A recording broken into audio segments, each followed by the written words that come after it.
The arrival of a new baby is always a special time, and this past week there have been plenty of well wishes for Harry and Meghan following the birth of their daughter. Part of the joy is a hope Lilibet Diana Mountbatten Windsor will help restore much needed harmony in the royal family, which has been battered after the Sussexes decided to air their grievances in tell-all TV interviews. On the Markle side of the family though, Lilibet's granddad Thomas remains persona non grata. And that's why he's talking tonight. Thomas Markle's wish is that his daughter and son-in-law will somehow see this story, accept his apology for past embarrassments, and listen to his plea to be allowed into his grandchildren's lives. It's a girl. Prince Harry and Meghan Markle have just announced the birth of their second child.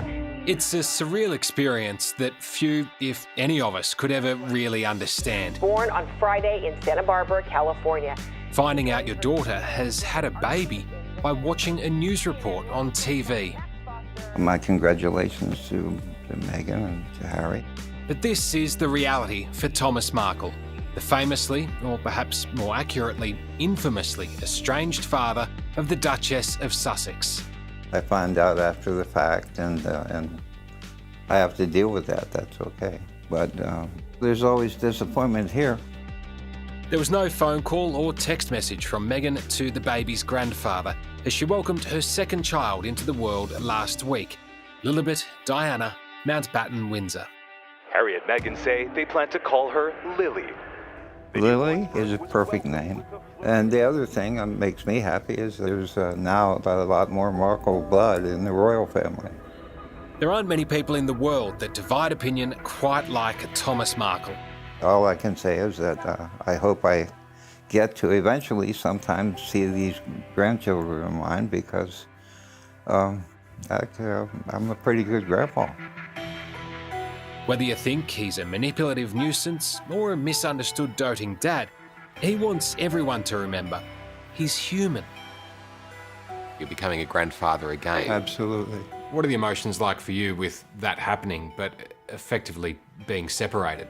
Well, August 4th, 40 years ago, Meghan was born, and she was born as a C-section, so she was put in my arms. I was the first person to hold her.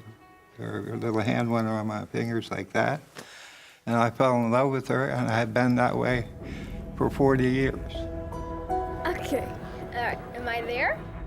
And I really do miss her. I hope you're having the best birthday you've ever had. Thank you for everything. I'll be very disappointed that I don't get to hold my granddaughter. Does it hurt? Of course it hurts. There are axe murderers in prison. Their family comes to see them, right? I mean, I'm not an axe murderer, you know.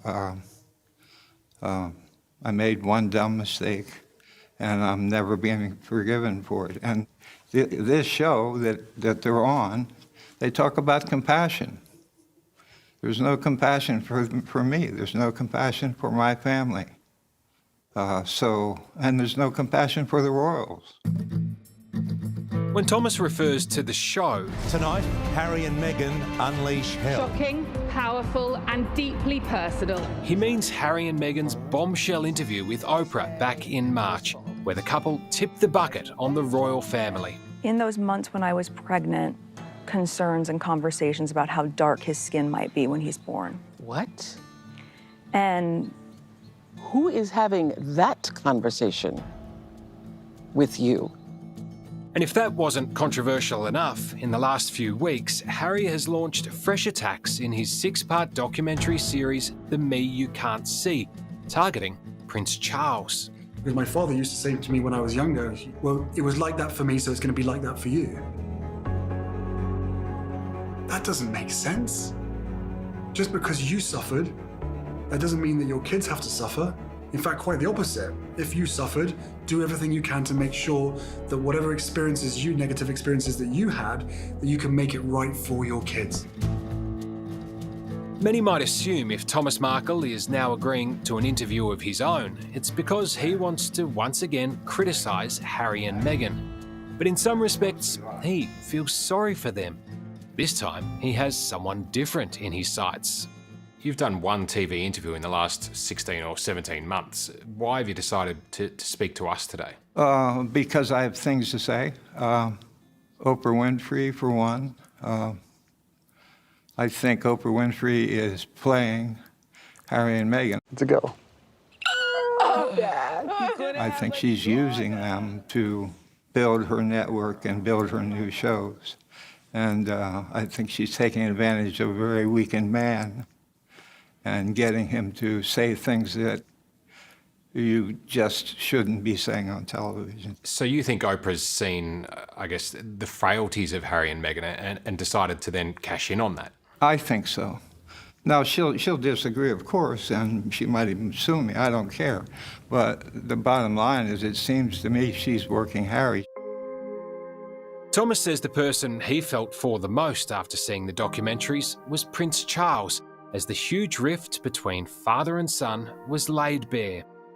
If you ever caught up with Prince Charles for a beer, you two would probably have quite a bit in common. I think we'd get along quite well, and it's unfortunate what's happened to him as well. He seems like a likable guy, and I actually appreciated the fact that he walked my daughter down the aisle. I couldn't have asked for, and certainly couldn't have asked for a better replacement. Although I would love to have done that. Do you see similarities in the way Harry has treated Charles and the way Meghan has treated you? Yes, I see them both ghosting their families completely. Now basically now they're alone in a huge house that they could probably accommodate 20 people in, and it's just the four of them. But I don't think they're going to have relatives over for a barbecue tomorrow or next week or next month. I don't know why. Do you still love your daughter? Of course I do. I love my children. I love my other daughter. I love my son. Of course I love them. Do you think she still loves you? I have no idea. I don't, like I said, I haven't spoken to her since I was laying in a hospital bed 2 days before they got married. That's the last conversation we had. That was it. I haven't spoken to him since. It was meant to be the ultimate fairy tale wedding when the Hollywood star Meghan Markle married her Prince Charming, Harry, in a spectacular service on the grounds of Windsor Castle back in 2018. Well, it was dubbed the Markle debacle.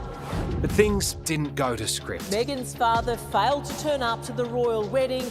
Thomas Markle was supposed to walk his daughter down the aisle, but underwent heart surgery in the US in the days before the ceremony, and in the end, couldn't make it.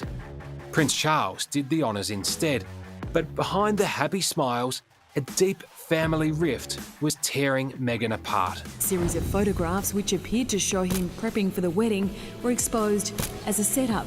She and Harry were seething when it emerged her father agreed to stage photos for paparazzi in the lead up to the wedding.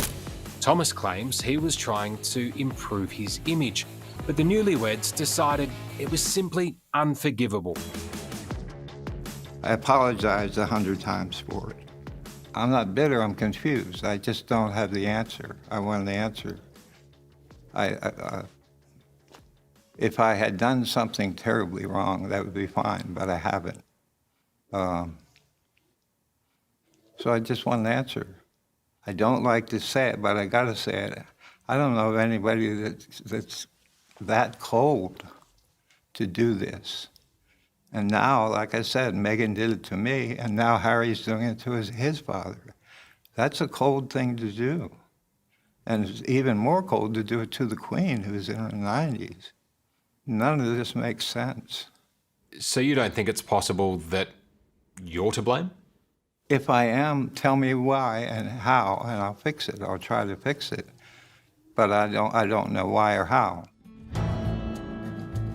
After the staged photo falling out, relations between father and daughter soured further when Thomas leaked a letter Meghan sent him where she said he'd broken her heart into 1,000 pieces by talking to the press. But the 76-year-old is now desperate for an end to arguably the most notorious family feud in the world. And that's only been hastened by the arrival of a new granddaughter. And adding to Thomas's sense of urgency is the fact he now believes he might not be around for much longer.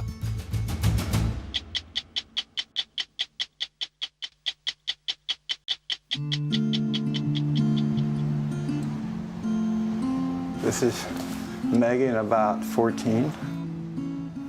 She was a homecoming queen for boys' college. And the baby pictures, see? Visiting Thomas Markle's house, Here, the signature nose, this thing.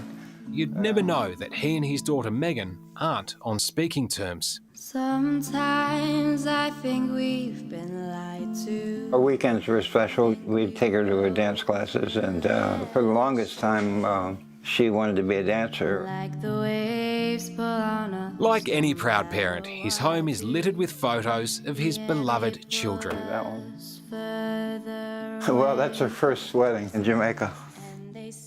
Each image is a heartbreaking reminder of happier times. That's one of my favorite pictures. I'd like to have that experience with my granddaughter. I was better off with you around. If you could get just one message across to your daughter now, what would it be? As always, I do love you, and I wish we could sit down and talk about it. I'm not an ogre. I'd love to talk to her.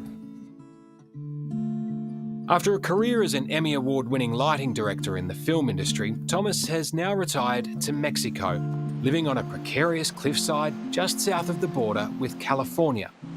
It's a peaceful place to come. I'd like Meghan and Harry to come here. While his grandson Archie was born half a world away in the UK, his latest grandchild, Lilibet, was born just up the highway in Santa Barbara. Yet there's no chance he'll be invited anytime soon to meet his daughter's newborn. There's some irony to the fact that Harry and Meghan are now living just a few hours up the road from you. Right. Yet they might as well be on a different planet in terms of the amount of contact that you're all having. Exactly. I'm not a tearful type, but I keep everything in here. I don't really let it out like that. But I'm certainly hurt by a lot of it. It's 3 years since Thomas and Meghan last spoke, and now he's revealed he's starting to wonder how much longer he can wait. You're not getting any younger. Do you worry that you might never meet these two grandchildren? July 18th, I'll be 77 years old. Most of the Markle men don't make it much past 80. So there's a good chance I might never see my grandchildren. I'm not looking for pity. I'm just saying that's a reality. Is part of you tempted to just drive up to California, turn up on their doorstep and knock on the door? I'd never do that. That makes me a stalker. I'm not a stalker. She knows where I live. He knows where I live. Harry's invited to come down anytime he wants by himself, or Meghan's invited to come down anytime she wants by herself or with Harry. Or, I would love that. Father's Day is coming up. That really hurts when Father's Day comes up. For now, all that Thomas knows about his daughter and her husband is what he's seen in their numerous interview appearances with Oprah this year. My mother was chased to her death while she was in a relationship with someone that wasn't white. And now look what's happened. You want to talk about history repeating itself? They're not going to stop until she dies. In the series The Me You Can't See, Prince Harry undergoes therapy on camera to deal with the demons of his troubled childhood. So we'll just process this like we did last time. We'll cross our arms, picture the negative thoughts. Did you find yourself feeling sorry for Harry at all when you heard just how much he'd been suffering? Yes, but he contradicts himself so much. It's like with my daughter. He said my daughter was thinking of suicide, and he went to the Royals and they wouldn't help him. Well, you don't go to the Royals. You pick up a telephone and you call the doctor. That's like saying I wanted to leave the house, but nobody opened the door for me. You know, it's stupid. Meghan's been very open about her mental health struggles. Yes. Do you consider yourself partly to blame for her suffering? Maybe to some percentage, but I was there at any time. She could have picked up the phone and called me at any time. She has my phone number, so